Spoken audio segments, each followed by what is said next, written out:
Fala, galera, sejam todos bem-vindos. Está começando mais um episódio do Marco 10, o seu podcast para resenhas, debates, conversas, tretas e mais tretas sobre o futebol carioca. O meu nome é Gabriel Salotti, estou aqui com meus dois parceiros de sempre, Dimitri Souza. Oba, finalmente a apresentação da primeira pessoa correta, né? Exatamente, seguindo a ordem alfabética. E também com Lucas Matias. Fala aí, Matias. Como sempre prejudicado pelo alfabeto, mas agora eu continuo aqui. Quero ver quem vai me derrubar. Perfeitamente. Seguimos em frente, então. Pois bem, galera, hoje temos assunto para falar. Tivemos semana de Libertadores, Flamengo e Fluminense jogando as quartas de final, os jogos de ida da Copa Libertadores. Tivemos também Vasco e Botafogo com jogos importantes pela Série B do Campeonato Brasileiro, onde o Vasco ganhou e o Botafogo perdeu. Vamos falar sobre cada um desses jogos, mas antes temos duas coisas. Primeiro, eu quero convidar vocês para curtirem as páginas do Marco 10 nas redes sociais, curtir e seguir Instagram, Facebook, Twitter, @marca o 10 podcast. Tudo junto, 10 em forma de número. Segue lá para você acompanhar todas as notícias e tudo envolvendo os grandes times do Rio de Janeiro. Quero convidar vocês também para deixar um curtir, caso você esteja vendo o vídeo no YouTube, dar um joinha, se inscrever no canal e ativar o sininho, né, cara? E outra coisa, antes de começarmos a falar dos jogos, uma novidade apenas para o dia de hoje, vamos começar o episódio com o palpitômetro. O palpitômetro que sempre encerra os episódios do Marco 10. Hoje vai ser a primeira coisa que nós vamos abordar, porque o jogo do Vasco vai ser daqui a pouquinho. Provavelmente o jogo vai estar começando quando esse episódio estiver indo ao ar. Então, Para para não não ter ter nenhuma... nenhuma roubalheira e canalice. Para Né? não ter Porque nenhuma roubalheira, ninguém boatos que só querendo... tem gente na liderança aí porque está roubando. Mas Isso aí é enquanto eu não caô, tenho, isso é mentira. enquanto Como é eu que eu não vou roubar? enquanto eu não tenho provas, eu só vou deixar no ar.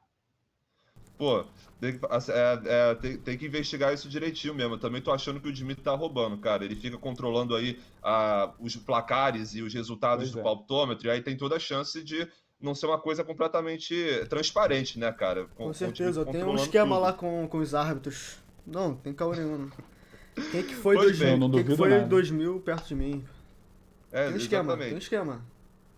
Pois bem, vamos falar então da última rodada no palpitômetro, que foi bem fraquinha. Todo mundo saiu no 0-0 praticamente, porque nós acertamos os resultados dos jogos Vasco e Vila Nova. Resultado não foi cravada, que eu digo, né? Porque, explicando para quem está chegando agora, no palpitômetro, nós chutamos o resultado dos jogos que vai acontecer entre os grandes. E se você cravar o resultado, foi certinho, quem cravou ganha 2 pontos. Se você só acertou vitória, empate ou derrota sem cravar o placar, ganha um pontinho. E se você não acertou nada, você não ganha nada. Na última rodada, nós tivemos Vasco e Vila Nova e Olímpia e Flamengo. Todo mundo apostou na vitória do Vasco, todo mundo apostou na vitória do Flamengo, todo mundo ficou com 2 pontinhos. Operário e Botafogo. Ninguém Eu apostou. quase fui na cravada nesse aí no Mengão. Quase. O Matias Tô botou bem teu nome na 3 a senha, 1 né?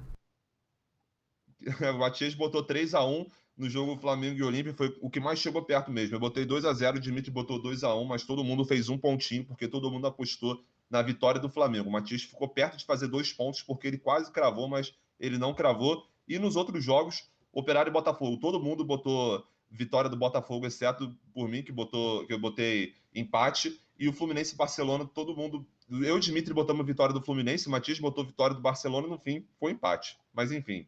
No palpitômetro de hoje, então, vamos investigar, vamos ver quais vão ser os jogos de agora, que vai ter Remo e Vasco, depois vai ter jogos pela Série A e Série B nesse fim de semana do Brasileirão.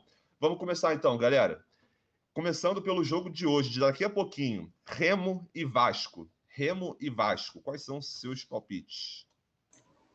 2-1 Vasco. 1-1 Gigantesco Vasco. da colina. 1-1 Vasco, legal. 1-0 Vasco, para mim. Beleza. Flamengo e Sport. 2-0 Flamengo. 3-1 Flamengo. Vou repetir aí o placar. 2-1 pro Flamengo. 2-1 pro Flamengo, show de bola. Botafogo e Brasil de Pelotas. Brasil de Pelotas, vale lembrar, último colocado da segunda 3-0. divisão, 5 jogos sem vencer. Matias 3, vai de 3-0 3-0 Botafogo. Glorioso aí. Parabéns ao Glorioso, aniversário nessa semana. E vai ganhar aí de... Bom, no dia do aniversário se ferrou, né? Acabou perdendo Exatamente. aí, a gente vai falar. Mas ao longo da semana vai dar esse presente. É Operário Cavalo de Troia. Eu vou 2-0 também, Botafogo e Brasil de Pelotas. Eu vou de 3-0. Tem que ser Botou disputar 3? aí. Botei 3. Eu botei 3-0. Os Eu dois botei botaram também. 3-0. Beleza. Eu achei que o Matias Vou tinha copiar sido agora. 2. Quer Show de dizer, ele não bola. copiou. Para terminar, Fluminense e Internacional. O E Fluminense aí, tem galera? costumado fazer bons jogos aí contra o Inter nos Brasileirões, né? Bons não, né? Mas tem vencido. Venceu ano passado de virada com o gol do Caio Paulista. Em 2019, quando não ganhava de ninguém, ganhou do Inter com o gol do Johnny Gonzalez. Então eu acho que vai ser 1-0 Internacional. Eu vou 1-1. Eu vou de 1-1 também. 1-0 Internacional. Dimitri vai de 1-1, né? Uhum. Beleza, É a beleza. segunda vez que eu aposto na derrota do Fluminense seguido no palpitômetro. Eu espero que a torcida Espero que tricolor não me acerte. odeie. Que o clube colabore. Exatamente. É, Maldito Fred fez o gol de pênalti no finalzinho, né, Matias? é. Pô, beleza. Antes da gente avançar agora para falar um pouquinho dos jogos que aconteceram, só para atualizar a classificação do palpitômetro, que eu esqueci de falar. Dimitri, primeiro colocado, com 42 pontos. Gabriel, segundo colocado, euzinho, 38 pontos. E Fala, Matias, pai. terceiro lugar, com 34 pontos. Ou seja, 4 pontos de distância separam eu do Dimitri, 4 pontos de distância separam o Matias de mim. De novo, Beleza. né? Tá numa constância isso É, aí. exatamente, exatamente. Como Precisamos na última mudar. rodada a gente ficou no 0-0, todos nós tivemos o mesmo número de pontos, continua-se nessa mesma distância de um para outro. Pois bem, galera, vamos começar então a falar dos jogos que aconteceram nessa semana. Como eu falei, tivemos Série B, tivemos Libertadores, vamos sempre pela ordem cronológica, começando pelo Vasco da Gama. O Vasco que ganhou do Vila Nova por 1-0, conseguiu se recuperar, aliás, conseguiu a sua segunda vitória consecutiva no campeonato, já tinha ganhado do Vitória naquele jogo que o campo ficou bem encharcado, consegue a sua segunda vitória consecutiva por 1-0, inclusive, tendo o mesmo placar, o Lisca aí embalando mais uma sequência de 6 pontos dos 6 possíveis. Quero saber dos meus companheiros o que É vocês o acharam Pisca. desse jogo. O Vasco, que teve aquele acidente de percurso contra o Botafogo, ok, mas e a eliminação da Copa do Brasil para o São Paulo a gente já imaginava, a gente já falou isso daqui várias vezes, mas agora o Vasco volta a encontrar o caminho da vitória, consegue sua segunda vitória seguida. O que vocês acharam? Não foi só um acidente de percurso contra o Botafogo, né? O Lisca acabou assumindo e ganhando lá o primeiro jogo, né? E depois veio uma sequência ruim, né, pro Vasco, né? Perdeu pro São Paulo, aí perdeu pro Botafogo, perdeu pro São Paulo de novo, enfim. Aí acabou sendo eliminado, Não, acidente de mas percurso que eu falo assim, no caminho da Série B, porque o do São isso, Paulo, é uma acho vitória que que a gente nem. esperava, né? É, Era uma exatamente. vitória. Contra o Botafogo não era uma derrota esperável, né? Contra o São Paulo eram dois jogos assim que a gente sabia que seria muito difícil, mas que talvez pensasse alguma coisa, mas que, como já era previsto, não deu, né?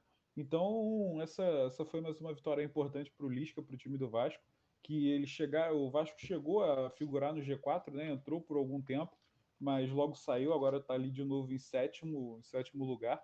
Tá só 2 pontinhos do Náutico, né? Nossa, o Náutico que era líder absoluto, agora são 3 derrotas seguidas e tá em quarto ali, brigando para sair, enfim. Tá um negócio complicado lá. Mas o Vasco tá aqui ainda, tá na briga, tá em sétimo a 2 pontos do G4. Acho que tem tudo para voltar aí. Se ganhar hoje já entra no G4, né? O Náutico só joga amanhã, se eu não me engano. Então é mais uma sequência para o Lisca que está dando moral para alguns jogadores, né? Tá usando aquela escalação que a gente já falou, que ele gosta muito com 2 pontas abertos, e eu acho isso muito importante, né? A gente estava sentindo falta do Cano ser municiado aí, né? Por dois pontas rápidos, né? O Fred no Fluminense sempre pedia isso, né? Deixa um cara rápido para jogar do meu lado, porque o cara, quando ele sabe meter bola na rede, ele só precisa que alguém entregue essas bolas para ele, né? Então, acho que o Vasco ainda sente um pouco de falta de um meia mais inteligente, mais pensador e passador, né? Como era o Benítez ano passado. Eu acho que o Marquinhos Gabriel não está conseguindo ser esse cara. E eu acho que talvez o Sarrafiori consiga ser. O Marquinhos Gabriel, que nem chegou a jogar, né? No último jogo ele saiu, não sei se ele jogou direito. Mas, enfim, né? O Sarrafiori, eu não sei se ele vai conseguir ser. Já fez um gol aí no campeonato, né?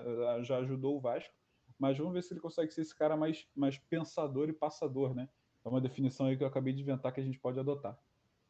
Pois é, o Vasco realmente sentiu falta do Cano desse jogo, ele não pôde jogar por causa da suspensão do jogo anterior que ele acabou levando contra o Vitória, e para piorar, o outro centroavante de referência do Vasco, o reserva imediato Daniel Amorim, também sentiu dores musculares na coxa direita e por conta disso também não pôde entrar, obrigando o Vasco a jogar sem o camisa 9 de referência. Acabou jogando de fato com o Juninho e Rômulo ali na proteção da defesa e também para saída de bola. Depois, mais à frente, colocou juntos Marquinhos Gabriel e Sarrafiori, e também lá na frente a gente teve o Léo Jabá em principal, ali com o Sarrafiori pelos lados. O Lisca que optou dessa vez pelo Sarrafiori e o Marquinhos Gabriel juntos, e achei que nenhum dos dois fez uma boa partida. O Sarrafiori, que a gente vem pedindo aqui para que ele entre mais na frente a atuações ruins do Marquinhos Gabriel, mas ele também tem essa característica de ser muito inconstante, coisa que fez até ele ser banco do Cabo em alguns jogos. Mas ainda assim, o Vasco, como eu falei, sentiu a falta do Cano, sentiu a falta de um cara de referência, principalmente no contexto do segundo tempo, em que o Vila Nova estava conseguindo impor uma pressão, já estava 1-0 nesse ponto, o Vila Nova conseguindo ter mais a bola e o Vasco tendo muito campo aberto para o contra-ataque, e o Léo Jabá até que fez uma partida boa, sendo a válvula de escape, sendo o último cara ali no campo, principalmente com as substituições, né? Saiu o Figueiredo para entrar o Galarza, saiu o Marquinhos Gabriel para entrar o Caio Tenório, e também saiu Peraí, foi mal. O Sarrafiori para entrar o MT, estava vendo aqui na minha anotação. Então, o Léo Jabá acabou sendo esse cara mais referência, até conseguiu fazer bem esse papel, mas ainda assim o Cano tem uma importância gigante para a equipe. No mais, foi um primeiro tempo que o Vasco conseguiu ter mais a bola, embora o Vila Nova estava conseguindo levar perigo nos contra-ataques, e o Vasco conseguiu fazer um gol no finalzinho, ali na assistência de Juninho para o passe do Léo Jabá, onde a bola desviou. E, cara, volto a dizer, eu acho que tem alguns aí, filho, que estavam pensando que eu tava de clubismo quando eu falei que aquele gol do Michael contra o Defensa e Justiça foi bonito. Mas eu volto a dizer, mano, não precisa concordar comigo, tá ligado? Acho que é uma coisa meio minha mesmo. Mas esse gol, que a bola desvia no defensor e forma parábola e mata o goleiro fica que nem Não. cara de cu olhando, porra, eu acho muito foda, mano. Eu me amarro toda vez que esse tipo de gol acontece. E aconteceu o Léo Jabá, um gol muito parecido com o do Michael contra o Defensa e Justiça, Poderia claro. concordar com você, mas aí serão duas pessoas falando merda. Ah, vai tomar no seu cu então, moleque. Daqui a pouco a pessoa falando merda vai entrar daqui a pouquinho, ó. Acabou Quem? de dar as caras nesse comentário sistematizado aí de um segundinho, essa espetada. Mas enfim, vou passar a bola para você então, mas só para constar que sai técnico, entra zagueiro, sai zagueiro, o Vasco continua tendo dificuldade na bola aérea. No segundo tempo, o Donato, é o zagueiro? Deixa eu conferir aqui rapidinho. É assim, o zagueiro do Vila Nova, ele teve pelo menos duas chances muito perigosas para empatar o jogo. O Castan, ele teve que ser substituído durante o jogo para a entrada do Hernando, e aí ficou Hernando e Miranda que falhou em alguns momentos cruciais, mas não custou a derrota, e mesmo assim conseguiu ter uma boa atuação no restante. E o Vasco ainda muito seguro na bola aérea, como eu estava falando. Então é um problema ainda a ser corrigido pelo Lisca.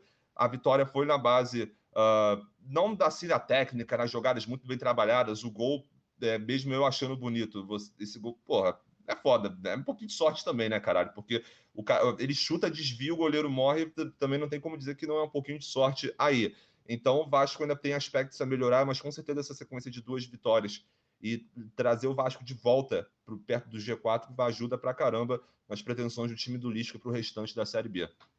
Um pouquinho de sorte, acho que tá querendo ser bonzinho demais, né? Porque quem em sã consciência tentaria um chute naquele ângulo? Eu acho que isso é treinado, mano. Sinceramente. Não, pode crer, desculpa. Porra. Quem sou eu pra falar que aquele chute foi treinado? Não foi treinado, foi de sorte. Olha o Jabá, mano, tá brincando. É verdade, né? A gente já teve até uma discussão aí de quem era melhor, né? Léo Jabá ou Michael. Não sei se entrou em discussão aqui no podcast, mas acho que Não, foi no grupo, foi no grupo. Mas cabe o debate. Acho que cabe, né? Acho que cabe. Com certeza. Será que cabe mesmo? Pô, Fala mano. tu então, quem Não. tu acha melhor? Depois desse eu- golaço aí do Léo Jabá. Eu prefiro o Michael, porque se o Léo Jabá fosse bom, ele ainda estaria na Europa. Ou estaria no Flamengo. Com todo respeito ao Vasco, mas eu acho que um cara que vai para um time da Série B agora, contra um que tá jogando no melhor time do Brasil e ainda entra esporadicamente, cara, pra mim não tem comparação aí nesse momento. Não, é como um grande amigo meu que já se ofereceu, Não filho, sou eu. para participar do podcast. Ele fala, cara, a parada é que o Michel tem salvação. Assim, ele pode ser ruim em vários momentos, em vários jogos, ele pode entrar mal. Isso eu não tô nem falando da questão da vontade dele, tô falando da técnica. Mas ele já deu indícios de que ele pode melhorar tecnicamente. E ele já fez, porra, atira uma coisa da cartola de vez em quando, não só como defesa contra o Defensa e Justiça, mas também contra a Chapecoense, o golaço que ele fez, né? Pique Messi. Então, o gol de Messi, comemoração de Cristiano Ronaldo. Então, eu prefiro o Michael por causa disso, além da característica emocional dele, de entrar E porque ele sempre joga no teu time. e incendiar o jogo. Porra, ele também joga no teu time, pra tu preferir ele? Ok, me Mas o destruiu. Léo Jabá também não joga, né? Aí vai ter que fazer o quê? Pois é, pois é. Mas e aí, Dimitri, o que tu acha aí do Vascão, filho, Ah, da eu acho que o Léo situação? Jabá perde pro Michel, é isso daí. É isso que eu tenho a dizer.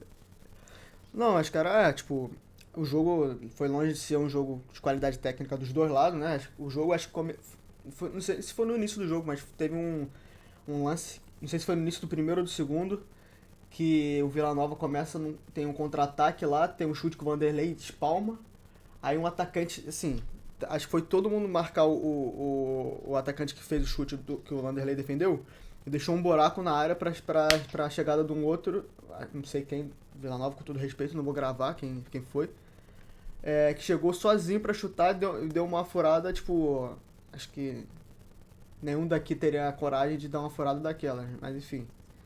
E aí, foi um jogo de qualidade técnica bem abaixo, tá ligado? Eita, ficou puto, velho? Não, Discorda? eu esqueci de ligar o cronômetro de novo, mano. Ah, Que relaxa, eu merda. tenho aqui, Mas tá ó. Tá bom. 16 minutos, 16h30. Porra, boa. Pô, salvou. Beleza, Tu então. quer Show de quanto? Quer bola. Olha, eu quanto? tava olhando aqui rapidinho, Fala. eu dei uma olhada no o gol dos dois aqui, né? E a melhor temporada do Michael na carreira foi aquela de 2019, quando ele tava no Goiás, né? Ele Sim. jogou 54 jogos e fez 16 gols, é um bom número aí, né? E a melhor temporada do Léo Jabá foi no PAOK também, em 2018-19, e ele jogou 39 jogos e fez 7 gols. Então, a melhor temporada do Léo Jabá aí nem se compara com a do Michael, né? Fez o dobro de gols e. Não tô achando o número de assistências aqui, mas eu acho que foi maior também, né? E o Michael foi eleito revelação do Brasileirão nesse ano, né? Foi. Ah, mano, acho que o Michel. É, que, tipo, o Michel ainda teve uma ascensão meteórica no final do campeonato, no segundo turno, né, do brasileiro. Na Então, Série B, que o Goiás, eu acho que ele fica em segundo, se eu não me engano, o Fortaleza é campeão. O Michel já estava jogando muito, já era cotado dele sair, mas o Goiás conseguiu renovar, conseguiu ficar com ele mais um ano. Aí depois o Flamengo chegou descaminhando aí um caminhão de dinheiro, descarregando um caminhão de dinheiro aí no Goiás e comprando ele. Inclusive eu tenho uma história aí de bastidores dessa compra do Michael, mas eu vou deixar em off e vou contar para vocês depois. Ih, cara, rapaz. informações Vocês, privilegiadas. vocês, vocês já sabem onde eu trabalhei, né? Então eu tenho umas Sabe? informações aí. Na milícia do Rio de Puta que Janeiro. pariu. Naquela raposa. Ah, eu acho que o Meu debate Deus. que o mais válido hoje é Léo Jabá ou Aleph Manga. E agora? Seria o, Caralho. seria o Aleph Manga o novo Michael? Interrogação. Ou não? Veremos. Eu Não, nem tô não, acompanhando não. direito como é que ele tá no Goiás na Série B, assim. Eu vi, acho que ele marcou gol outro dia, mas fora isso, nada. Fez gol no Botafogo. Eita. Ah, Ah, o é Aleph Manga verdade, gosta de né? fazer gol em Carioca, né? Todos eles fez contra o Vasco também, ou não? Não? Acho que não. Não sei, acho que não. Ah, então enfim, foda-se. A gente não tá falando de Aleph Manga, tá falando de Vasco. Enfim, jogo ruim. Tá Acho que falando. já deu também, né? Ah, tá Corta aí, bom Gabriel. já. Ganhou, Porra. pô. Beleza. Três pontinhos na conta Eu pro acho que o pai. Vasco tá ganhando, ganhou, mas o torcedor do Vasco tá meio que naquela torcida do Fluminense também, né? Ganha, mas fica meio puto, porque o Vila Nova tá lá embaixo e o Vasco ainda tomou uma pressão. Pra mim o Vanderlei aí foi o melhor em campo, já adiantando. Mas o que importa é vitória, irmão. O Vasco tá na cola do G4 e é isso que importa no principal objetivo do Vasco no ano. Ele tá conseguindo cumprir por enquanto, né? O Vila Nova tem qual posição do campeonato? Tava em Tava junto com o Vasco, não tava décimo não? quarto. Décimo quarto. Mas antes tava em qual? Não tava colado com o Vasco, não? Porque acho que o Vasco e o Pô, Botafogo estavam Agora, oitavo e nono, alguma coisa assim, agora não o Vila tava? Nova tá em 14º. 14. Não, Tá em 14º com 18 pontos. o Vasco tava em nono colocado, por causa da setinha aqui da tabela do Globo Esporte, que fala subiu 3 posições, né? Aham. E E o Vila Nova tá o... estagnado, 0. Ah, então deixa quieto. Mas assim, cara, uma coisa que eu reparo muito na Série B é que é muito complicado, nesse campeonato específico, você, por exemplo, fazer esse julgamento de que tá o Vasco ali em sexto lugar e tem um time muito lá embaixo e que com certeza vai ser um jogo fácil, como se fosse, por exemplo, Palmeiras na Série A contra Chapecoense. Eu vejo que na Série B não é assim, é um campeonato muito mais equilibrado, além das posições, porque, por exemplo, o Vasco ganhou do Guarani de 4-1, um time que está numa posição acima do Guarani, mas contra o Vila Nova foi um jogo duro. E outro exemplo também é o Botafogo, que ganhou do Confiança de 1-0, mas também foi um jogo duro, e naquele momento Confiança era o lanterna do campeonato. Então, na Série B, eu considero muito difícil você fazer esse julgamento, mas claro, a gente tem que se basear em alguma coisa para fazer a nossa análise. Não dá para dizer que todo jogo vai ser a mesma coisa. E o Confiança também ganhou de 4-0 do Náutico em Náutico, né? Então... Exatamente. O Náutico não sei o que tá acontecendo aí. 3 derrotas seguidas, 4 jogos sem vencer, era o líder absoluto. Agora tá perigando até não subir, né? Quer dizer, tá ali em quarto, talvez. Não, e nos últimos 2 jogos aqui do Náutico foram 6 gols sofridos e nenhum marcado. O Náutico tá no momento aí de completa inconstância depois de ter começado o campeonato muito soberano. Mas enfim, vamos partir para o melhor e pior em campo então, gente. O Matias já deu a letra dele, Vanderlei, escolheu Vanderlei melhor em campo, né? Eu vou escolher aqui um que a gente já tem eleito ele em alguns episódios como melhor em campo, que é o Juninho. O moleque é bom, ele ajuda na saída de bola do Vasco, também é aplicado na marcação. Inclusive, eu achei uma boa partida da dupla à frente da zaga, que é tanto do Juninho quanto do Rômulo. O Rômulo tem suas deficiências, não é mais tão veloz, mas ainda assim consegue contribuir bastante, principalmente na saída de bola. E para pior, cara, eu não gostei nada da partida do Sarrafiori, do Figueiredo e também do Marquinhos Gabriel. O Figueiredo eu acho até que dá para salvar desse aí. O pessoal que entrou também, eu acho que ninguém entrou bem, tá? O Andrei, o MT, esse pessoal que entrou também não achei que fez uma boa partida, não. E, pô, o que tá acontecendo com o Gabriel Peck, né? Quer dizer, ele até entrou no final contra o Botafogo, mas depois são 2 jogos onde ele não foi utilizado. Eu vou até ver se tem alguma notícia aqui se ele vai ser usado no jogo de daqui a pouquinho, mas, enfim... Já saiu a escalação? Acho que... Não, vai ser daqui a pouco ainda, né? Costuma ser 1 hora antes do jogo. Então, eu vou botar o melhor em Juninho e o pior, cara, eu vou botar... Eu vou de Sarrafiori, errou eu vou muito de passe. Foi esses 3 aí que eu falei, e você desempatou, eu vou também. E você, Matias? Por mim fecha nele também, então. Show de bola, show de bola. Deixa eu ver. Só deixa eu, para informar o torcedor vascaíno aqui se tem alguma merda. O técnico do Remo, Felipe Conceição, conhecido da torcida carioca. O Gabriel Peck talvez entre de titular, então, hein? Só informando aqui, o argentino deve ter a companhia de Gabriel Peck no ataque. O argentino Germancano, que volta depois de suspensão. E o Vasco vai a campo com Vanderlei, Hernando, Miranda, Ricardo Graça e vai voltar. Será que o Lisca vai voltar com os 3 zagueiros? Vamos ver hoje. É o que está dizendo na escalaçãozinha que o GE faz antes dos jogos. Aí, Vanderlei, Hernando, Miranda e Ricardo Graça, Zeca, Rômulo, Juninho, Sarrafiori, Léo Jabá, Gabriel Peck e Germancano. Vamos ver qual vai ser. Qual era o ala ali pela direita? É o Léo Matos mesmo? Eu não ouvi. Léo Jabá. Ala pela direita, Léo Jabá. Porque quando você joga assim, você precisa de 2 caras mais rápidos ali para sair, né? Então, para recompor também, né? O Léo Matos é de muita marcação, mas pouca ofensividade, né? Nesse esquema, eu acho que ele seria muito prejudicado. Vamos ver se o Léo Jabá vai dar conta também de ficar voltando para marcar, né? Não, e o detalhe é que no jogo, lembra do jogo contra o São Paulo, que o Vasco, na verdade, fez 3-3-3-1, e a gente até chegou a comentar aqui sobre como os lados estavam muito desprotegidos. Então vamos ver se isso vai se repetir, se o Lisca identificou o erro em não ter escalado uns alas ali para ajudar na recomposição e ver se vai melhorar hoje, né? Mas enfim. Beleza então, galera.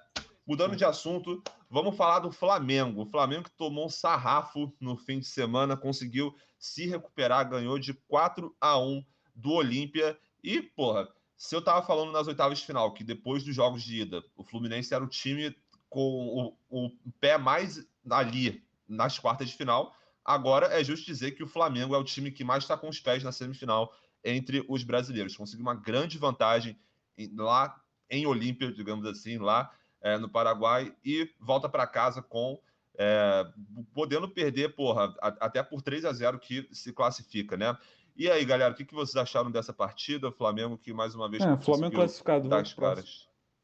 Porra, toda vez é isso, tá ligado? Toda vez não tem nada, não tem porra nenhuma para falar. Mas eu quero ouvir, por exemplo, as opiniões de vocês sobre os lances polêmicos, cara. Teve cartão vermelho pro Felipe Luiz, que acabou virando um pênalti pro Flamengo, pênalti sofrido pelo Arrascaeta, e o Arrascaeta também protagonizando o outro lance polêmico dessa partida que acabou resultando em traumatismo craniano do jogador do Olímpia.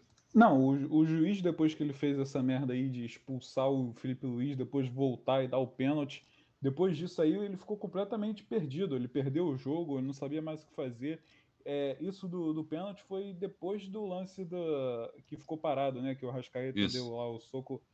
Enfim, não deu soco, né? Mas eu acho que o cara deu muito azar do Olímpia, né? Ele chegou voando para cima do Arrascaeta, o Arrascaeta foi se proteger ali e acabou acertando a cara dele. Não acho que o Arrascaeta tenha feito na maldade, não, apesar de ter falado antes da gente começar a gravar para gastar o Gabriel. Mas eu acho que foi muito mais Porra. infelicidade do cara do Olímpia do que alguma maldade do Arrascaeta. Eu acho que ali o juiz acertou, né? Foi uma cena muito pesada, lembrou até do Eriksen lá na Eurocopa, mas parece que já tá tudo bem com ele, né? Enfim, esse lance aí também da expulsão do Felipe Luiz, depois a volta pro pênalti, foi uma confusão do cacete. Eu não sei se o que deu na cabeça dele de ir, voltar de novo. Foi pênalti, claro. Já deveria ter parado o lance logo, né? O Bandeirinha também deixando seguir. Enfim, uma arbitragem muito confusa, muito perdida nesse jogo nesse jogo do Flamengo, que aí acabou, não sei se privilegiando o Flamengo, porque o Flamengo jogou melhor, eu acho que venceria de qualquer jeito, mas acabou deixando aí um jogo manchado quando não precisava, né? Pois é, exatamente. Eu concordo com você, porque assim, o presidente do Olímpia ele até deu entrevista, aliás, perdão, o técnico do Olímpia deu até entrevista falando que é absurdo, reclamando pra caramba do VAR, insinuando até um favorecimento do VAR para cima dos times brasileiros. Mas, porra, teve de errado nesse jogo propriamente? Porque assim, o lance do Arrascaeta nem em que o Arrascaeta acabou causando traumatismo craniano no lateral do Olímpia, que eu vou. Não vou pegar o nome a tempo aqui, porra. Mas enfim, cara, foi no reflexo que ele levantou a mão, porque tinha o cara tava vindo em alta velocidade e o Arrascaeta acaba levantando a mão no instinto, eu achei, para proteger mais ou menos o rosto, a própria cara, porque o cara vem que nem um búfalo para cima do Arrascaeta e acabou levando a pior. Inclusive, achei, porra, muito azar, cara. Toda a força aí pro lateral do Olímpia se recuperar, porque não é normal a gente, pelo menos a gente costuma ver futebol, tá acostumado com esses choques assim, e porra, essa infelicidade aí foi foda, tá ligado? Parece que depois do lance do Eriksen a gente se acostumou muito a ver, infelizmente, ocasiões da ambulância entrando no campo, como no jogo do São Paulo contra o Fortaleza, que o auxiliar do São Paulo teve que sair do estádio pela ambulância, mas ele ficou bem, graças a Deus. E agora, esse caso de traumatismo craniano, cara, que porra, não foi nem propriamente a Arrascaeta levantou a mão, assim, né, mano, no sentido de proteção. Então, não achei intencional. E o lance do Felipe Luiz, porra, tudo certo ali, cara. Foi o pisão, ficou claro na primeira ângulo, depois mostraram um ângulo por trás que ficou mais claro ainda, pegou, pô, o mindinho e aqueles dois do lado do mindinho, tá ligado? Os dedos ali. Então, Foi um pisão de trivela. exatamente, um pisão de trivela e o Arrascaeta acabou caindo, porra. E aí não tem polêmica em relação a isso. O que apimentou mais a polêmica foi o fato que na sequência do lance o Felipe Luiz tomou vermelho. Porra, eu vi aquilo e falei, caralho, meu irmão, se o Felipe Luiz é expulso, fudeu pro Flamengo. Fudeu não, o Flamengo tinha condição mesmo assim de conseguir ir pra cima, de conseguir a vitória, mas ainda assim, jogo com um a menos é sempre aquela pica que a gente sabe, né? E, porra, mas aí o jogo conseguiu virar de um vermelho pro Felipe Luiz para um pênalti pro Flamengo. Pô, aí o Flamengo deu muita sorte, cara. E mesmo nesse dia que o Flamengo dá essa cagada, não consegue acabar com o tabu de gol de falta. Impressionante. Mas mesmo assim, então, por mais que o técnico do Olímpia tenha criado toda essa polêmica em meio da arbitragem, se a gente analisar com um pouquinho mais de clareza, não teve polêmica nenhuma, na minha opinião. Se você que está ouvindo discorda, comente aí no vídeo no YouTube ou Eu então nas acho que a redes do sociais. Arrascaeta é até comentável, tá ligado? É, Porque pode não ter sido, óbvio que não foi de propósito, né? Mas, tipo, a força que ele entra e. Sei lá, é uma porrada muito forte, tá ligado? Foi imprudente levantar o braço. Não sei se imprudente ou outra palavra que eu esqueci. Tem duas aí. é o que eu falei. Eu achei que foi mais um reflexo ali, vendo que o cara tá vindo em alta velocidade e ele fez aquilo pra tentar se proteger, mas, Ah, mas cara, o reflexo pior também é dos falta, piores tá ligado? aconteceu. Oi? Reflexo também é falta, tá ligado? Às vezes Pois é. acontece. Não, e pode acontecer também de ser o caso para vermelho mesmo, mas como eu falei, tem alguns lances também que acabam que acabam lesionando o adversário, e mesmo assim, por conta do impacto, acabam não gerando cartão, sabe? Tem que analisar o lance em si. E, não sei, bem, na minha visão, o Arrascaeta fez uma coisa mais no reflexo, em que não foi um golpe intencional, foi um golpe não intencional. Mas falando Eu um acho que pouquinho não do foi jogo. intencional, tá ligado? Mas, tipo, ele levantou o braço demais e, tipo, ele não levantou o braço assim, ele levantou o braço assim e o cara veio de Cara, eu frente achei que pra ele, tá assim. ligado? Não, olha só. Eu achei que ele assim. Ele tentou levantar o braço no aquele sentido de assim, de ver que o cara tá vindo a velocidade, tenta proteger o peito, mas no momento que. O peito, ou então a altura aqui da cabeça, mas no momento que ele faz isso, o cara ele tá chegando e, pô, e sobra a mão no Arrascaeta, uma coisa que podia até ter machucado o próprio pulso do Arrascaeta, porque a mão dele tava, Ah, tava meio tadinho solta, dele. não sei. Ah, porra, exatamente, mas eu só tô comentando, dando todas as visões aqui do lance. Felizmente, claro, outro maluco teve um traumatismo craniano, não tem nem o que discutir. Mas um lance que achei que foi para proteção dele e o outro acabou levando a pior, né? Acontece também. No futebol tem essas duas visões. O cara que não quer fazer a falta, mas faz, toma cartão, e o cara que acaba sofrendo a lesão, uma lesão por conta de algum embate, e mesmo assim não é para falta por conta do jogo. Futebol é um jogo de contato que a gente sabe. Mas enfim, falando do jogo, o Flamengo entrou muito, muito bem, conseguiu se recuperar da derrota para o Internacional. O trio ofensivo do Flamengo sempre entrando muito bem nas partidas. Eu até separei uma matéria aqui do Coluna do Flamengo. Juntos desde 2019, o trio ofensivo do Flamengo é responsável por mais da metade dos gols do time na Libertadores da América. Contando essas 3 temporadas, Arrascaeta, Bruno Henrique e Gabriel marcaram 32 dos 59 tentos da equipe na competição. Eles comandam de Abel Braga, Jorge Jesus, Domenech, Rogério Ceni e Renato Gaúcho. Inclusive, agora teve mais 3 gols desses para a lista, né, com 2 do Gabriel e 1 do Arrascaeta, mostrando que eles são realmente jogadores importantíssimos para o Flamengo e como o Flamengo fica desfalcado quando eles vão para a seleção. Inclusive, outra notícia, né, a CBF, notícia que interessa também para o Fluminense, a CBF ajustou o calendário para não desfalcar o clube durante a data FIFA de setembro. Então, só vai rolar Não, a teve nenhum décima. convocado mesmo do Fluminense, então foda-se. Ah, A gente pode até não, falar não, de não, outro. não, é por conta do Atlético Mineiro, tá ligado? Mas eu nem vi É, como é que sim, tava o sim. Atlético Mineiro na questão da convocação. Mas nesse Eu caso o acho. Fluminense se fudeu, né? Não, eu vi a convocação hoje de manhã, o Guilherme Arana foi convocado, Ah, então é verdade, Guilherme boa Arana, notícia aí papo pro reto. Fluminense. E no Flamengo também, cara, é inacreditável o Everton Ribeiro ser chamado ainda, sinceramente. Eu acho o Everton Ribeiro um puta craque de bola, muito bom mesmo, mas Já futebol é passou, tá momento, ligado? a gente tá em jogo de eliminação. Oi? Já passou, tá ligado? A fase que ele tava Ah, jogando sim, puta sim. bola. Não, ele é muito craque, o Everton Ribeiro é muito bom, então, assim, seria ok chamar ele em outros momentos, mas ele já é chamado toda convocação, o Tite chama ele, é o chaveirinho dele, e ele não tá num momento bom há muito tempo, cara. O Everton Ribeiro não tem jogado bola para a seleção há muito tempo. Até os flamenguistas vão concordar comigo, porque, porra, o Gabigol ser chamado agora, tudo bem, que o Gabigol tá jogando muito e os nossos centroavantes não estão jogando nada, né? O Firmino não joga nada no Liverpool um tempo. O Jesus também não vem jogando bem, inclusive vai estar suspenso aí para as eliminatórias no primeiro jogo. Então eu acho que o Gabigol ser chamado é ok, tudo bem. Ainda chamou o Matheus Cunha, que também foi excelente aí nas Olimpíadas, mas enfim, o Tinha Everton que Ribeiro ser chamar o. chamado. O Everton Ribeiro sendo chamado ainda, cara, é puro corporativismo aí do Tite para mim. É mais para deixar ele no grupo, para não perder o grupo, né? Então, não sei, cara, é surreal para mim. É, Tinha, pois, tinha que convocar o Cano e a Rascaeta, filho. Tá É maluco. burro demais. porra, com certeza. O Arrascaeta, que por sinal também é provavelmente o maior desfalque que o Flamengo tem na época de convocação, indo para seleção uruguaia, foi chamado hoje também. E o Gabigol e o Everton Ribeiro, E o principalmente Isla na foi questão do convocado Everton. também, não? Oi? O Isla foi, não? O Isla, deixa eu dar uma olhada aqui. Eu não É, fiquei, eu eu não não vi isso fiquei, também. fiquei sabendo não se teve a Não, e o Everton convocação. Ribeiro, ele é convocado quando a gente tem outros jogadores aí que podem fazer a função dele e que foram convocados também. Como o Claudinho, que para mim não fez uma boa Olimpíada, para mim não era o momento dele também agora. Você tem jogando no Brasil mesmo. Me fugiram os exemplos agora, que eu deveria ter pensado Nenés. nesse primeiro. Você poderia ter levado, não é da mesma posição, mas você também poderia ter levado o Hulk do Atlético, que está jogando muito. Enfim, você tem vários outros nomes para os jogos de eliminatórias, cara, que é imprescindível você testar agora do que deixar para em cima da hora na Copa do Mundo, né? Mas é uma coisa, Pô, aquela mesma principalmente coisa com o que desempenho que o o. Brasil tá tendo nas eliminatórias, né, cara? Não, a mesma coisa Tá- que o André Rizek falou, né, na seleção Sport TV, não lembro quando. Quando você tem um Hulk que foi para a Copa de 2014 e você tem ele como opção para ser convocado, significa que essa geração agora falhou, né? que a gente não conseguiu revelar ninguém melhor que o Hulk e precisou apelar para chamar ele de volta. Pois é, pois é.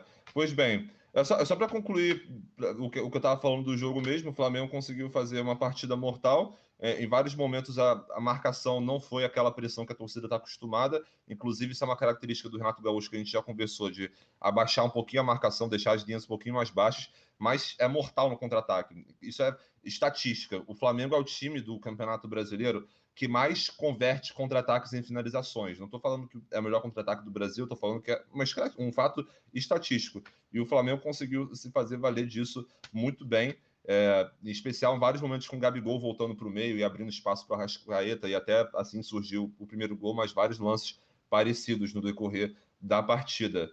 E bem, o jogo mortal do Flamengo, tirando essas polêmicas aí, o Flamengo conseguiu aproveitar muito bem as suas chances. O Olímpia teve mais posse de bola no segundo tempo, mas isso também só abriu o campo para o Flamengo contra-atacar e levar a perigo. O Flamengo está realmente com um pé, está com, como eu li hoje, né? 9 Tá com os dedos. 2 pés e uma mão na taça. Exatamente. Na taça não. Na taça não, na Queria, vaga. queria. Mas, pois bem, melhor e pior em campo, galera, antes da gente partir para o próximo jogo. Tivemos um homem, né, o cara que fez 2 gols e uma assistência. Então, a partir daí, assim, a gente pode argumentar sobre os caras que fizeram o jogo rodar, em momentos fora do gol, que também é de suma importância, mas o Gabriel Barbosa fez 2 gols e uma assistência, teve 3 participações. E um liso 9.6 no SofaScore, se eu não estou enganado. Deixa eu pegar aqui. Eu Oi? gostei da partida também do Bruno Henrique, mano. Achei Bruno ele Henrique, cara, muito com bem. certeza. Ele também tem uma assistência. Pô, assistência meio cagadinha para a conta, vamos ser sinceros, né? Porque, Bastante. porra, ele deu um chute muito mal com a perna esquerda, mas acabou sobrando para o Gabigol. O Bruno Henrique também, que inclusive levou 9.2 no SofaScore, agora que eu estou com a nota aberta aqui, e também 2 assistências. Ele também é super postulante a ser um dos melhores em campo, não só pelas 2 assistências, mas pelo restante do jogo que ele fez. A primeira, sim, que foi muita visão dele, com a Arrascaeta entrando ali no meio, recebeu ótima bola do Gabriel e tocou para dentro.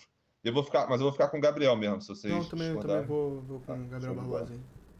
E o pior eu acho que eu Eu vou também botar vou. o Everton Ribeiro, mano, convocado, hein.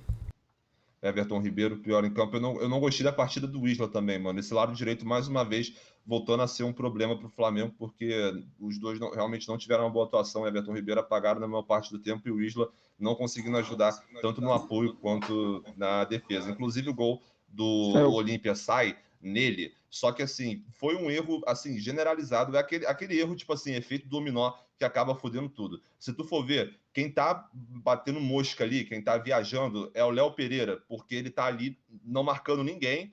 Aí o Gustavo Henrique tá marcando um cara, o Isla tá marcando. O Isla precisa sair, né? O Isla precisa sair para cobrir a merda que o Gustavo Henrique faz para cobrir a merda que o Léo Pereira tava fazendo, né? Então é um efeito dominó aí mesmo, como tu falou, um cobrindo a merda do outro e o culpado Quando tu mesmo é vê o o Léo lateral, Pereira. quando tu vê o lateral esquerdo do Olímpia, entrou completamente livre depois do desvio deles ali do embate do Isla para marcar o gol do Olímpia. Mas enfim, E uma esse lance. mençãozinha também pro Arão, que deu umas vaciladas também no meio do jogo, que, pelo amor de Deus. Exatamente, são 3 aí que dá para destacar. Eu vou de Isla, cara. Vocês concordam, Eu vou discordam? de Falem Everton aí. Ribeiro, mano. Eu vou de Isla também. Isso Show é de bola. um complô do caralho contra Não, eu mim. queria destacar também aquele lance meio bizarro do Diego Alves, né? Que ele sai para defender, mas escorrega, quase toma um gol meio ridículo ali, né? Não sei se vocês lembram, o cara Lembro, do porra. Olímpia cabeceia Lembro para cima. claramente. O cara do Olímpia cabeceia, assim, a bola vai para cima, tava fácil. Aí eu tava até revendo o lance aqui em câmera lenta, porque eu pensei que o Gabriel fosse me perguntar, né? Mas, como não perguntou, eu tô falando do mesmo jeito. Ele acaba dando uma escorregada na hora que ele tá indo em direção à bola, né? Na hora que ele bota o pé para trás para impulsionar a caminhada dele, ele escorrega, né, no pé de apoio, aquele escorregão totalmente inesperado. E aí, quando ele cai, ele, para evitar qualquer coisa, joga pro lado. Esse lance também quase saiu um gol do Olímpia, né? Deu sorte ali de ser travado na hora. Aí, mas, porra, sinceramente, se é gol esse lance, não é falha? Óbvio. Ou você acha que é uma coisa Cara, que, foda que porra... ele escorregou, mas é falha, ele deveria estar mais atento. Exatamente. O Diego Alves que vem também em uns relapsos uns lapsos, aliás, de insegurança, mas que ainda assim consegue contribuir para o time com boas defesas, como fez agora no caso do Olímpia. Mas enfim, fechamos então o melhor, Gabriel, eu e Matias. Nós três fechamos isso, e pior, eu e Matias Isla, Dimitri, Everton Ribeiro, lado direito do Flamengo em apuros. Próximo jogo do Flamengo vai ser domingo, às 4 da tarde, dia 15 de agosto, contra o Sport, que a gente já também, todos nós apostamos aqui em vitória do Flamengo no nosso palpitômetro. Operário e Botafogo, galera. Botafogo que vinha numa sequência boa, após 4 vitórias com o Enderson Moreira, sofreu agora sua primeira derrota e também sofreu seu primeiro gol sob o comando do novo técnico. Se a gente estava falando que o Vasco estava sentindo a falta do Cano, dessa vez foi o Chay que não jogou. E mesmo assim o Botafogo conseguiu chegar algumas vezes no ataque, teve também um lance polêmico. Quer dizer, é aquele negócio, né? Polêmica é quando você discute, mas tem algumas coisas que você fala, é isso, ponto final. O que vocês acharam desse jogo? Pô, não achei nada, mano. Tava vendo outro. Então, beleza. Foi um jogo complicado porque ele foi na hora do. Ele foi um jogo na hora Não, que a foi ao gente tem mesmo que se tempo do Fluminense, reorganizar né? aqui. Eu larguei aqui só no instinto mesmo de apresentador, mas Não, quando tem sabe, mas jogos. eu vi algumas coisas também, eu tenho umas coisas pra falar, né? Primeiro que a arbitragem da Série B é ridícula. Pelo amor de Deus, o Botafogo foi operado contra o Operário aí, né? Foi muito prejudicado por causa da arbitragem. No Essa aí mínimo é aí nova. 2 pênaltis. Um pênalti ali muito claro no final do segundo tempo, né? O cara vai com a asa toda aberta assim para disputar a bola. É impossível aquilo não ser dado pênalti. Teve também um lance no primeiro que eu já vi alguns árbitros marcarem isso na Série A, mas ok, relevável ele não dar esse pênalti, né? Mas o segundo foi sacanagem. O primeiro foi em cima do Matheus Nascimento, né? O segundo foi na cabeçada do Gilvan aí, que foi na mão do cara do Operário. Mas, enfim, fora a operação da arbitragem, né? O Botafogo também deu muito azar de pegar o Simão, né? Que é um bom goleiro, tá? Dessa Série B, junto com o Jorge Meia do Vila Nova, são 2 bons goleiros aí para ficar de olho. Não para ir para um time grande, mas aí para figurar num time de Série A, talvez. Aí brincando no esporte, na Chapecoense, enfim. São dois goleiros, assim, consideráveis, né? O Simão eu já tinha ressaltado a partida dele contra o Vasco, e eu acho que contra o Botafogo ele jogou até melhor, né? Ele faz uma defesa monumental ali na cabeçada do Botafogo, que ele vai buscar quase dentro do gol, estava no limite, e ele consegue salvar. Enfim, o Simão é um goleiro que eu vejo muita qualidade nele. Ele já não é tão jovem, ele chegou a ser cotado no Fluminense uma época, mas não foi para frente. Então, ele é um goleiro para ficar de olho, ele já jogou em Portugal também, né? Então, é um goleiro aí para ficar de olho, mas o Botafogo conhece a primeira derrota aí da era Enderson Moreira, né? O Simão tem 28 anos, é uma boa idade para goleiro. Mas, enfim, né? O Botafogo teve aí sua primeira derrota com o Enderson. Eu acho que o Enderson, ele é o primeiro jogo que ele não consegue, que as mexidas dele não dão uma dinâmica para o jogo, né? Não consegue dar uma melhorada. Ele voltou com o Oyama para o time titular, o que eu acho que foi uma boa relocada dele aí, né? Uma boa relocada dele. Então é isso, cara. Eu acho que não deveria ter começado também com o Pedro Castro. O Pedro Castro que não vem jogando bem há um bom tempo, a gente já vem falando aqui, e ele não é muito difícil ele perder o posto no time titular, né? Vamos ver se pro próximo jogo ele perde e o Botafogo volta a ter uma constância legal, porque eu acho que os dois volantes aí estão dando conta, né? Achei mais uma boa partida do Barreto. E o Oyama a gente já sabe que é uma baita contratação que o Botafogo fez e ajuda muito nesse time. Pois é, infelizmente o Oyama acabou gerando o lance do gol do Operário, mas ainda assim, no restante, eu não entendi a torcida do Botafogo ficando tão puta com ele, porque assim, ele teve momentos de erro sim, mas teve momentos que ele foi bem também, né? Porque torcedor é foda, né? Quando com essas coisas a dar errado, ele começa a ver coisa onde não tem, com todo respeito ao torcedor botafoguense. Se você é torcedor botafoguense que odiou o Não, é Oyama muito. nesse jogo, comenta aí nos vídeos e xinga a gente também. Só não dá o dislike, pelo amor de Deus. Fala aí, Não, Matias. e muito torcedor também começou a xingar muito o Diego Loureiro, o goleiro, na hora do gol, né? É, O Diego exato, é isso Loureiro, o aí. goleiro, porque ele sai realmente mal, mas, porra, pelo amor de Deus, é uma falha aí na conta dele. Mas quantas defesas ele já não fez, né? Dessas 3 derrotas aí, dessas 3 vitórias seguidas que o Botafogo teve, muitas foram na conta dele. Pô, mano, e tipo assim, O torcedor do Botafogo também quer saber o que tá acontecendo com o Gatito, né, mano? Faz, aqui, ó, 4 desfalca o vitórias Botafogo. seguidas. Oi? Oi? Não, que foram quatro vitórias seguidas, eu falei 3. Tá, entendi, beleza, é isso mesmo. Desfalque é 6 meses, goleiro ídolo da torcida, querem saber o que tá acontecendo com ele, mas enfim. Cara, o Botafogo até não fez um jogo propriamente tão ruim. Prova disso é a atuação do Simão. Se o nosso melhor em campo contasse os adversários dos cariocas, com certeza o Simão levaria essa. Pô, a defesa que ele fez na cabeçada do Diego Gonçalves foi uma coisa absurda. E o Botafogo, bem, saindo perdendo no primeiro tempo, tentou imprimir ritmo no segundo tempo, mas acabou sentindo falta também do Chay, como eu falei, que tem sido muito importante nesse time. A gente vem falando aqui da Chay dependência, ele vem ganhando constantes, melhor em campo E na nossa falando do eleição Chay, a gente viu aqui no aí, falando do Botafogo, aqui Chay, no podcast. falando, Pode falando falar. do Matias? Ih, rapaz, acho que Caiu, você caiu? só eu caiu. Puta, agora, beleza, agora fudeu. Mas tudo bem. E, cara, com essa derrota, o Botafogo acabou ficando a 4 pontos do G4. Voltou, Matias? Acho que voltei. Não, o Dimitri tinha travado pra mim, agora voltou. Voltou. Não, Show eu de tinha bola. travado. Antes de você Não, mas concluir vocês seu ouviram o que eu falei, não? Não.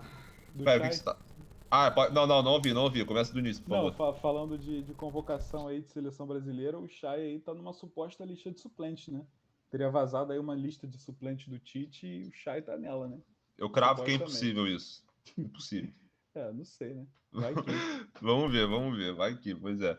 Porra, início do ano portuguesa, fim do ano seleção brasileira, tá?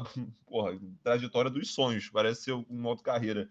Mas enfim, ah, o Botafogo tá a 4 pontos agora do G4, depois de uma sequência ótima, onde o Botafogo conseguiu chegar ali entre as cabeças, agora tá com 25 pontos na 10ª colocação, e o Sampaio Correia tá com 29 pontos na 4ª colocação.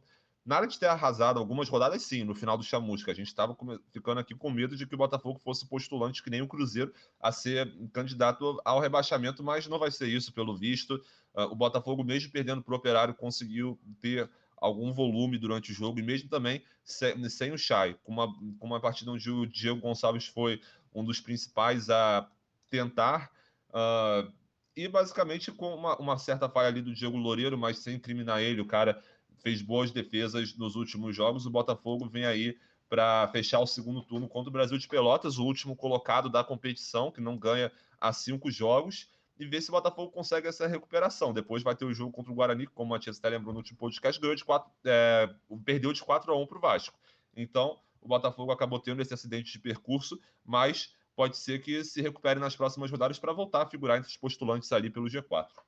Pô, mano, vamos combinar, né? Tipo, tô vendo aqui o Botafogo tem 7 vitórias no Campeonato Brasileiro e conseguiu 4 vitórias seguidas com, né?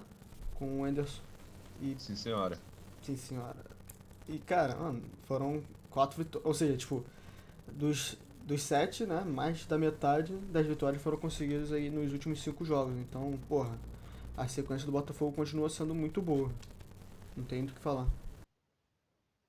Pois é, exatamente, São cara. poucas vitórias, mas penso pelo lado positivo. Pelo menos você não é cruzeirense, que só tem 3 vitórias no campeonato. Né?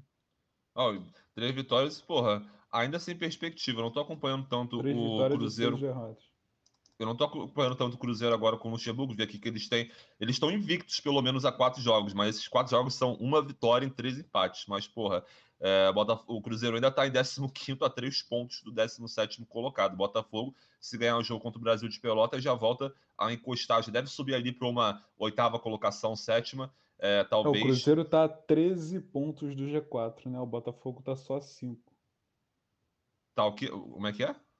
O Cruzeiro tá a 13 pontos do G4, né? Tá. O Eu achava que Botafogo era tá só 13 a pontos. 5. Exatamente. Eu achei que era 13 pontos do Z4. Aí, porra, brincadeira. Enfim, melhor e pior, galera. Operário e Botafogo. Melhor e pior. Vou ter que trapacear, mano. Eu entendo. Como eu tava falando aqui, pô, pra galera entender, a gente, quando tem jogos de 2 cariocas ao mesmo tempo, a gente tem que se organizar, porra. Algum vê o jogo de um, o outro vê o jogo do outro. É por isso que às vezes acaba ficando assim, todos nós que já passamos por essa situação. Em compensação, o próximo jogo aí que a gente vai analisar vai ser um banho de informação. Cara, eu vou botar o Diego Gonçalves como melhor em campo. Achei que a maioria das jogadas ofensivas de perigo passaram por ele. E o pior em campo provavelmente é o Pedro Castro ou então o Diego Loureiro, por conta aí da falha dele.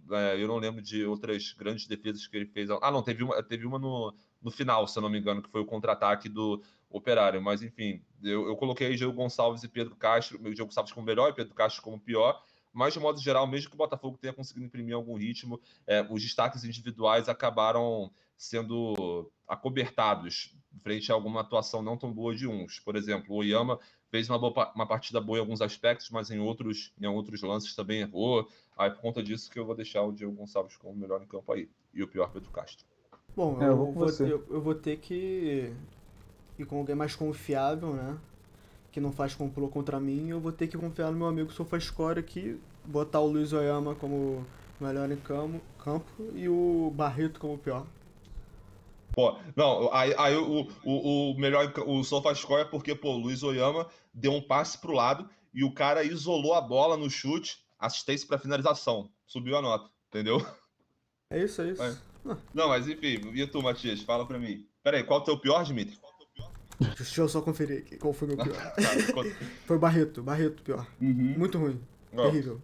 não, pior que ele jogou mal real, assim, tá ligado? Eu sei, pô. Eu até vi um tweet Falando. de torcedor botafoguense aí, aleatório.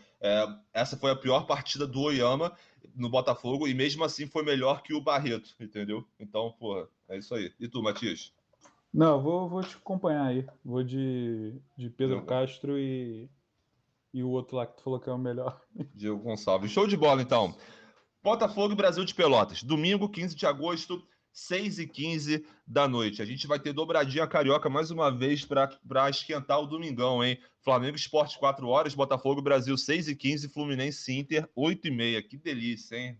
Aqui é regime escravista, pô, trabalhando no fim de semana, mas enfim. Vamos lá, galera. Para terminar o episódio de hoje, Fluminense e Barcelona, galera. O Esquece Fluminense essa merda aí. empatou Barcelona sem o Messi, inclusive. Exatamente, pô. O Fluminense Caralho, já fez essa piada empatou. 3 vezes, cara. Hoje eu não fiz, porra. Me deixa. Agora tá me copiando, porque eu sou o criador dessa piada, todo mundo Você. sabe. Criador. Porra. Fluminense empatou com o Barcelona em 2-2 no jogo de ida das quartas de final da Copa Libertadores. Fluminense que jogou uma parte do jogo com um a mais e poderia ter saído com a derrota, não fosse o pênalti marcado ali no finalzinho e complica um pouquinho a situação para o jogo da volta. O Barcelona que prometia, de fato, ser um adversário mais complicado do que o seu Porteño. Quero ouvir de vocês o que vocês acharam dessa partida, do que o Fluminense foi mal, do que pode melhorar, esse caralho todo aí. Manda ver. Quer começar, Dimitri? Quer começar? Posso Pode começar, começar. mano, mas. Eu vou desabafar depois, hein? Depois não me Tá. interrompa. Vamos lá. O Fluminense, se você for comparar com o Barcelona, jogou melhor que o Barcelona, mas não jogou o que precisava jogar nesse jogo, né? O primeiro tempo bem abaixo, né? Primeiro, assim, talvez os 5 primeiros minutos foram 5 minutos bons. Depois foi ladeira abaixo, teve o gol lá do Gabriel Teixeira numa falha absurda do goleiro, né, com o zagueiro. E aí no segundo tempo o Fluminense volta com mais vontade, né? Vem mais atacante, só que também dando mais espaço lá atrás. E aí o Fluminense tem a chance de matar o jogo logo no início. E falha, miseravelmente, vamos dizer assim. Porque podia sair com um 2-0 no início do segundo tempo e o Barcelona ia ter que se abrir mais ainda, e aí é o que o Fluminense gosta. Porém, né, teve uma falha lá no ataque do Fluminense que resolveu não fazer o gol. E aí vem o gol do Barcelona numa falha grotesca de marcação do Nino, deixando o Martinelli para marcar, que ele sobe mal. 1-1. O Barcelona toma um vermelho, né? Toma um segundo amarelo o jogador lá e é expulso. O Fluminense fica com um a mais, faltando, sei lá, uns 20 minutos. Não lembro em qual momento o jogo foi. Mas tinha um bom tempo para fazer gols e sacramentar a vitória, né? Desempatar o jogo. E foi o contrário, o Fluminense tomou outro gol e tomou uma virada do Barcelona terrível, né? Tipo, numa falha de novo do Nino, que ele sobe muito mal, sobe agressivo no cara, tendo o André marcando também no o jogador. E aí o Marcos Felipe vai na. Ah, lembrando também que foi uma falha meio esquisita também no primeiro gol do Marcos Ah, Felipe. tá. Achei que você não ia falar disso. Ah, ele, sei lá, parece estar com a mão de alface, chegou na bola e espalmou pra dentro. E no pênalti chegou na bola e tomou, passou debaixo dos braços do goleiro dele.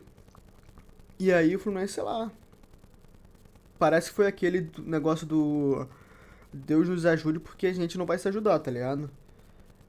O Fluminense e aí Deus ajudou o Fluminense. Foi o que aconteceu, tá ligado?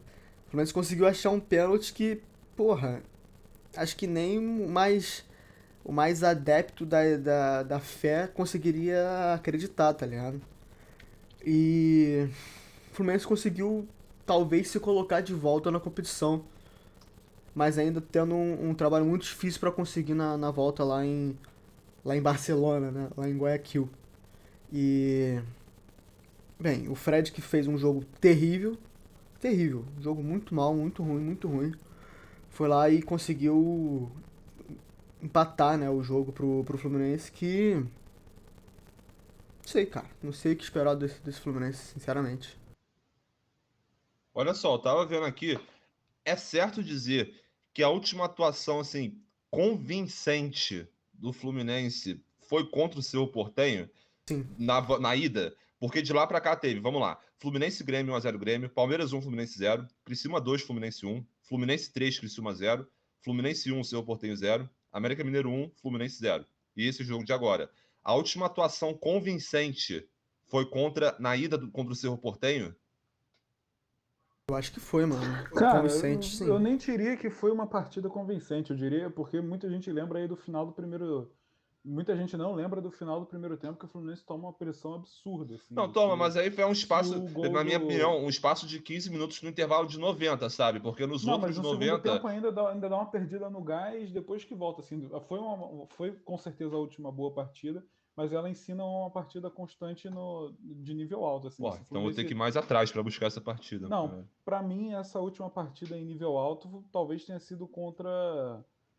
Vixe, a virada contra o Sport, talvez que o Lucas faz 2 gols, mas não sei, acho Mas que não foi um não. bom jogo, mano. Não foi. Talvez o primeiro jogo contra o Bragantino tenha sido esse jogo, esse último grande jogo. Então, cara, Caralho, faz é tempo. complicado. Faz muito tempo. Esse jogo contra o Bragantino foi em junho ainda, se eu não me engano. Então, é bem complicado. Aí o Roger tá na corda bamba, mas tá, tá bem difícil o negócio, realmente. E eu achava que o Roger ficaria se o Fluminense caísse da Libertadores, mesmo estando mal também no Brasileiro. Provavelmente é foda falar isso, mas é que o Atlético Mineiro tem um time muito bom, muito melhor do que o do Fluminense. Então vai ser muito difícil a minha vida na Copa do Brasil, mas eu acho que caindo da Libertadores o Roger já vai cair logo de uma vez também. É uma pressão que a gente não via há bastante tempo em cima de um treinador, né? No Fluminense. Então tá complicado o negócio. Ô, Matias, quero ouvir sua opinião, cara, sobre esses. Você que é entusiasta da posição de goleiro, sobre os dois gols, cara. Pô, eu já cantei a pedra aqui com meus amigos porque você sempre alerta aí, tá ligado? Eu não lembro se o Dimitri já falou sobre isso, que o Marcos Felipe não pega pênalti. Meu irmão, não deu outro. Não pega nenhum. Ele acertou o canto, mas, porra, foi tão mal de alface quanto no primeiro gol. Parecia a mão do Arrascaeta ali no lance que causou o traumatismo craniano no cara, porra, molinha. Mas enfim, o que tu achou aí? Não, cara, desse jogo, se tem uma coisa para destacar do Fluminense aí foi a defesa, né? Porque eu achei que o Fluminense conseguiu se defender, estava conseguindo se defender bem, né? Até com o Egídio, eu achei que o Egídio começou indo para cima daquele lateral direito do Barcelona, que eu tinha visto alguns vídeos de futebol sul-americano, de alguns repórteres lá do Equador, de alguns youtubers lá, né? E eles falaram que o lado direito do Barcelona era bem ofensivo, bem forte, e eu achei que o Egídio estava se virando bem ali contra eles também o Nino apesar do Nino também ter falhado aí nos 2 gols, mas eu achei que o Fluminense estava conseguindo se defender bem. O Barcelona não estava criando muitas chances de gol contra o Fluminense. Mas aí parava nisso, né? O único mérito aí do Fluminense que eu destaco é esse, é essa parcial boa partida aí da defesa, que os erros individuais acabaram ferrando tudo, né, cara? Impressionante. Numa quarta de final de Libertadores você não pode tomar aquele gol, aquele primeiro gol, o Marcos Felipe não pode aceitar numa partida tão importante um gol daquele. Eu acho que ele fica muito tempo esperando para ver, para concluir o lance, né? Para ver se o Martinelli ia conseguir tirar, se ia vir alguém a bola para fora. Eu acho que ele demora a tomar a decisão dele. Quando ele toma, ele chega atrasado no lance e espalma para dentro do gol, como a gente já falou. E no pênalti, cara, é imprescindível. Quando você está treinando pênalti, o treinador de goleiros normalmente fala, né? Ou era para falar. Porque hoje eu também vi um dado que o Fluminense não tem um goleiro confiável desde 2012, aí, aquele 2012 do Cavalieri. E, coincidentemente, é o mesmo treinador de goleiro esse tempo todo. Enfim, né? Mas num pênalti, quando você está treinando, o treinador de goleiro sempre fala: é uma mão raspando no chão e a outra fazendo aqui o 90 graus. Porque aí na hora de sair você vê se esse 90 graus vai fechar na outra mão ou vai ficar aberto para você tentar pegar uma bola alta, né? Ele foi com as duas mãos assim em 90 graus, então ele até acerta o canto, mas a bola acaba passando por baixo da mão dele e entra. Falhou no gol, falhou o treinador de goleiros aí na orientação. E é impressionante, cara. O Marcos Felipe ele não consegue pegar nenhum pênalti. Eu acho que ele é até um bom goleiro nível Brasil, assim, um goleiro nota 6,5, 7.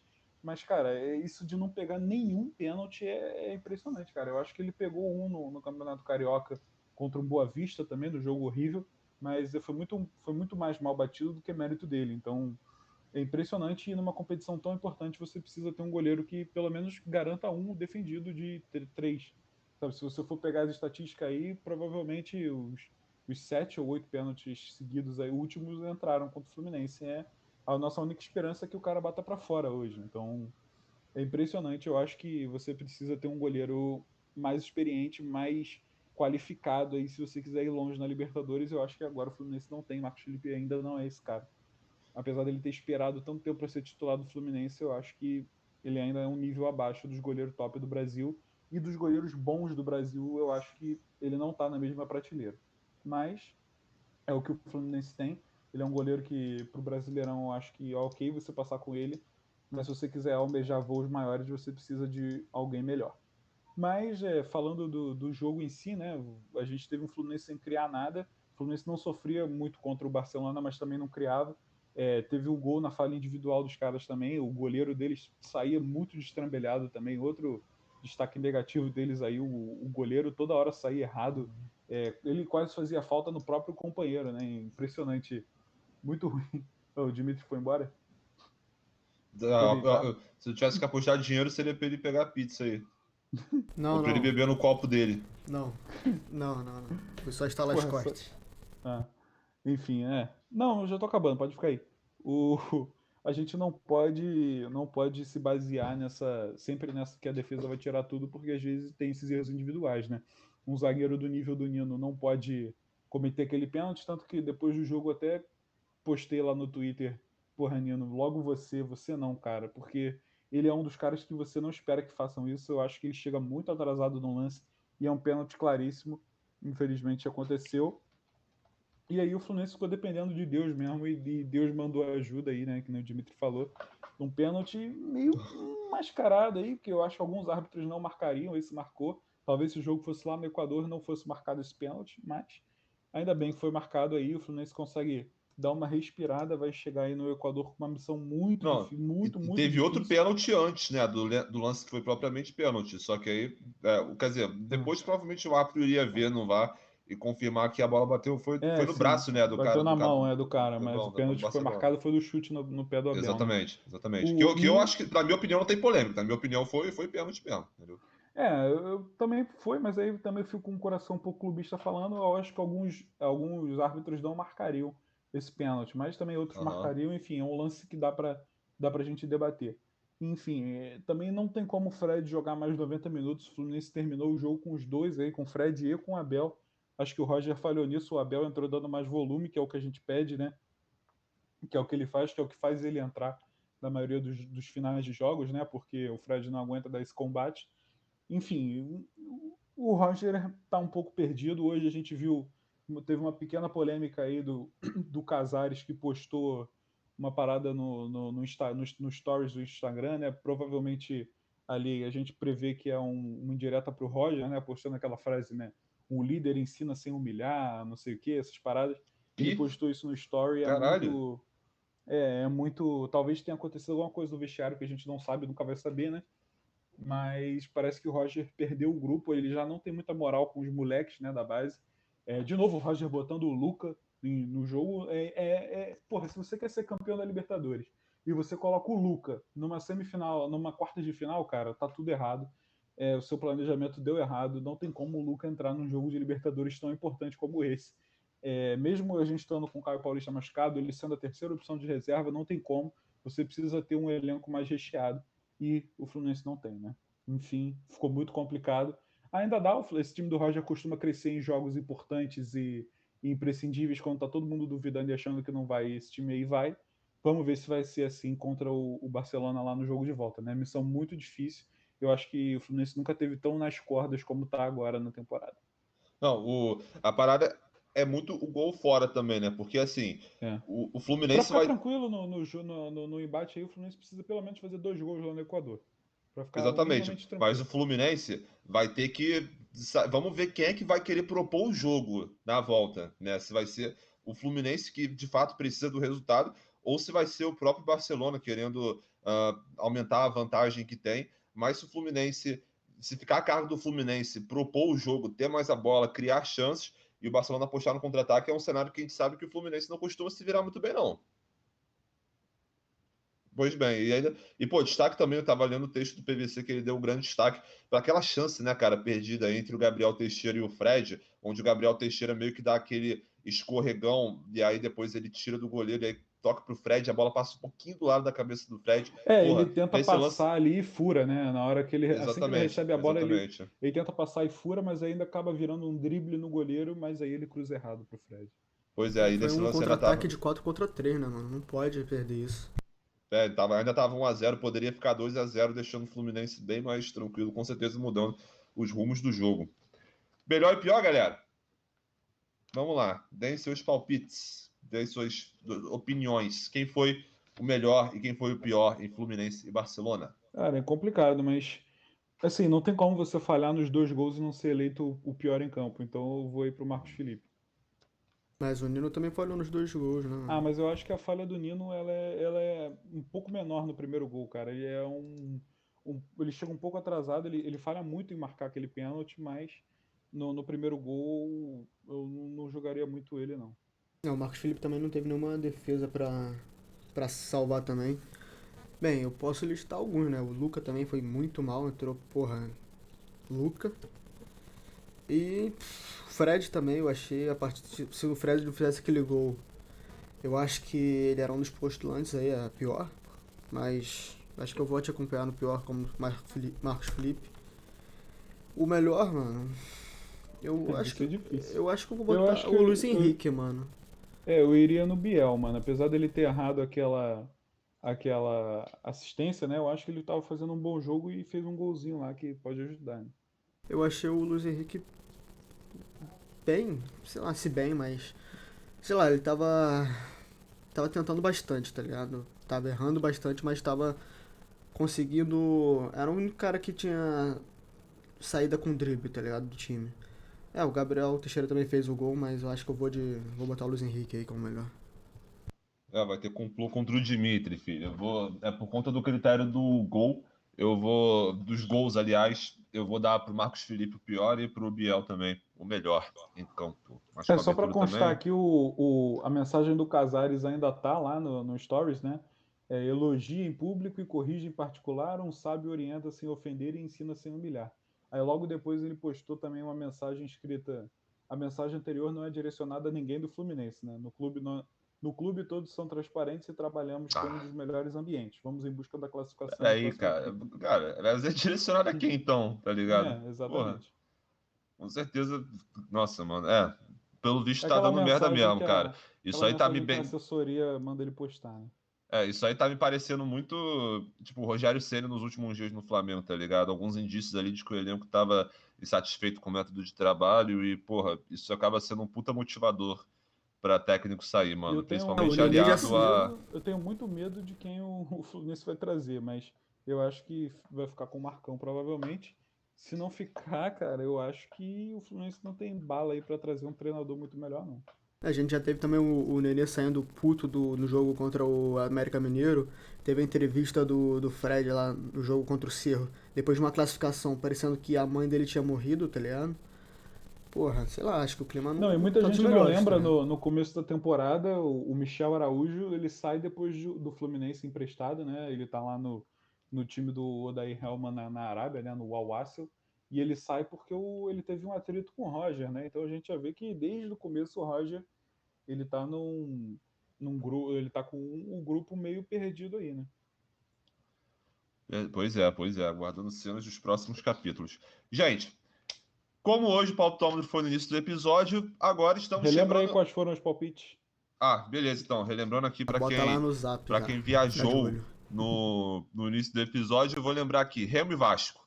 Gabriel, 1-0 Vasco. Dimitri, 1-1. E Matias, 2-1 Vasco. Flamengo e Sport. Lembrando que eu Gabriel. botei 1-1 Vasco. Vasco. Exatamente. Pô, é verdade, exatamente. Desse critério aí. Flamengo e Empate com Sport. gosto de merda. Gabriel, 2-0. Dimitri, 2-1. Matias, 3-1. Todos pro Flamengo. Botafogo e Brasil de Pelotas. Todo mundo botou vitória do Botafogo. Eu botei 2-0. Dimitri botou 3-0. Matias botou 3-0 também. E Fluminense Internacional. Eu e Dimitri botamos 1-1. E Matias botou 1-0 Internacional. Perfeitamente, galera. Estamos chegando ao final de mais um episódio do Marco 10. Quero agradecer a presença de sempre dos meus parceiros Dimitri e Matias. Valeu, De galera. nada. Obrigado aí. De nada, disponha. Quero convidar você que está nos escutando ou está nos vendo a curtir e seguir as redes sociais do Marco 10, Marco 10 Podcast. Só colocar lá na sua rede social preferida. Nós estaremos lá trazendo todas as informações sobre os times cariocas. Quero convidar vocês também que estão nos acompanhando aqui pelo YouTube para curtir o vídeo, dar um joinha, se inscreve também no canal para receber nossas atualizações e ativa o sininho para receber notificações quando nós lançarmos episódios, que é toda segunda e sexta-feira. Eu sei que o episódio acabou meio numa bad vibes por causa do Fluminense, mas, porra, se inscreve aí, irmão. Por favor. Tamo junto. Exatamente, pô, dá essa moral aí. E Hoje bem, um time de merda vai estragar o meu dia.